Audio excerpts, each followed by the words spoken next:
Мұнай-газ химиясы саласы еліміздің тұрақты дамуында шешуші рөл атқаратын Қазақстан экономикасының стратегиялық маңызды салаларының бірі. Көмір-сутек шикізатының елеулі қорларына ие бола отырып, Қазақстан мұнай мен газ өндіруден бастап, құны жоғары мұнай химия өнімдерін шығаруға дейін толыққанды өндірістік тізбекті қалыптастыра алатын жоғары әлеуетке ие. Бұл процестің маңызды бөлігі жергілікті кәсіпорындарды жаңғыртуға және олардың өнімдерінің сапасын арттыруға ықпал ететін Қазақстанның даму банкі. Қазақстанның даму банкі көмірсутекті терең өңдеуге бағытталған жобаларды қолдайды. Бұл экономиканы әртараптандыруға және ел ішінде сыртқы нарықтарда сұранысқа ие өнім шығаруға мүмкіндік береді.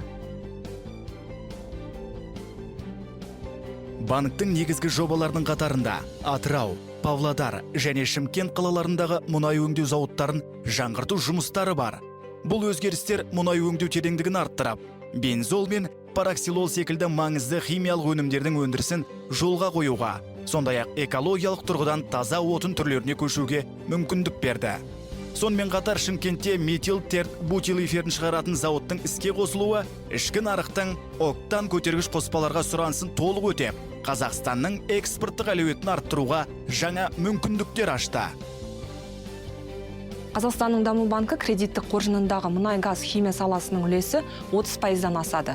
Бұл оның ел экономикасы үшін стратегиялық маңыздылығын айқындайды.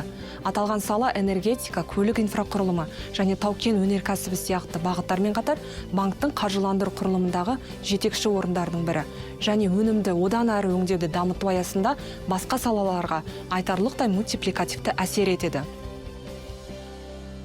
1985 жылы салынған Шымкент мұнай өңдеу зауыты Қазақстанның ең заманауи кәсіп орны әрі елдің оңтүстігінде халықтың негізгі бөлігі шоғырланған аймақта орналасқан. Зауыт республиканың мұнай өнімдерінің шамамен 30%-ін өндіреді. Қазақстанның даму банкінің қолдауымен кәсіпорын жаңғыртылып, реконструкцияланды. Бұл шикізатты қайта өңдеу қуатын арттыруға және К5 стандарттарына сай өнім шығаруға мүмкіндік берді. Зауыттың тиімді орналасуы мен заманауи технологиялары ішкі және сыртқы нарықтарға өнім жеткізуді қамтамасыз етеді. 2011 мен 2018 жылдарының аралығында өте күрделі және мемлекетке маңызы жоғары жобаны іске асырды. Жоба модернизация және реконструкциялау болып аталады. Бензинді гидротазалау қондырғысы іске қосылды. Бұл қондырғының басты мақсаты бензиннің құрамындағы күкірт қышқылын азайту және де басқа да улы зиянды заттарды азайту болып табылады. Бүгінгі таңда ол қондырғы жұмыс істеуде, қуаттылығы 1 миллион тонна болып табылады. Және де осы жоба барысында сұйытылған сұйық отын газдарды күкірт қышқылынан тазалау қондырғысы салынды.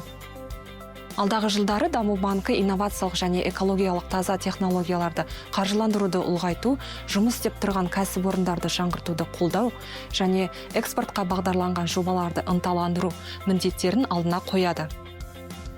Мұнай жаңа фракцияларға бөлініп, әр фракция өзінің қондырғыларына барады. Және де шығысында жаңағыдай бензин, дизель, керосин әрқайсысы әртүрлі қондырғыларда өңделіп шығарылады. Және де шығыста ол бізде мұнайдың өнімдері экологиялық талаптарға сәйкес, Евро 4, Евро 5 экологиялық талаптарға сәйкес мұнай өнімдерін шығаруға мүмкіндігіміз бар. Мұнай-газ химиясы саласындағы жобаларды іске асыру ел тұрғындарының күнделікті өміріне айтарлықтай әсер етеді. Жаңғырту өндірісті ұлғайтуға және мыңдаған жұмыс орындарын құруға мүмкіндік берді. Заманауи технологиялар зиянды заттардың шығарындыларын азайтты. Ал жаңа нысандардың құрылысы инфрақұрылымның, тұрғын үйдің, әлеуметтік нысандар мен жолдардың дамуына түрткі болды. Мұндай химияның дамуы логистика, құрылыс және өнеркәсіп салаларын жандандырды. Салықтық және валюталық түсімдердің ұлғаюы денсаулық сақтау, білім беру және әлеуметтік инфрақұрылымды қаржыландыруға ықпал етті. Мұнай өңдеу зауыттарының жаңғыртуы арқасында қазақстандықтар халықаралық стандарттарға сай келетін жоғары сапалы отынға қол жеткізді. Даму банкінің ұлттық валютада көрсеткен қолдауы және жобаларды іске асыру нәтижесінде ел ішінде отын өндіру көлемінің ұлғаюы импортқа тәуелділікті қысқартты. Ал бұл бензин мен дизель отыны бағасының тұрақтылығына ықпал етеді.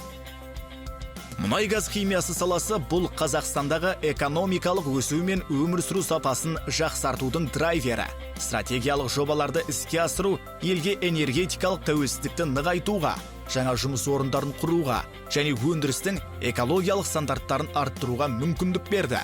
Қазақстанның даму банкінің қолдауы өңірлердің тұрақты дамуына және бизнес, ғылым үшін жаңа мүмкіндіктерді қалыптастыруға ықпал етеді. Мұның бәрі экономикалық тұрақтылықтың негізі ғана емес, сонымен қатар елдің ұзақ мерзімді өркендеуі үшін маңызды факторға айналдырады.